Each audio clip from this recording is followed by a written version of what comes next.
You ask Tiger to calculate. This deals with finding the midpoint between 2 points.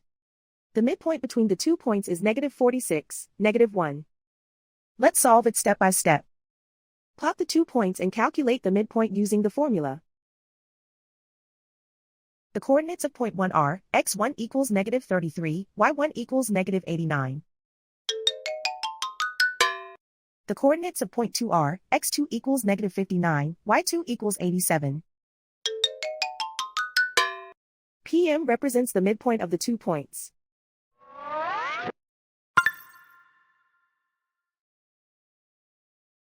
Use the x values in the midpoint formula to find the midpoints x. x1 equals -33. x2 equals -59. Simplify the arithmetic.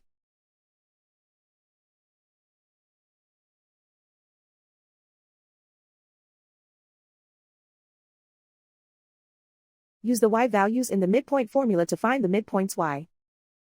y1 equals -89. y2 equals 87.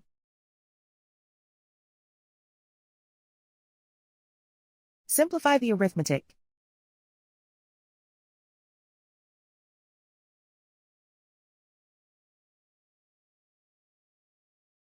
And so, the midpoint is -46, -1.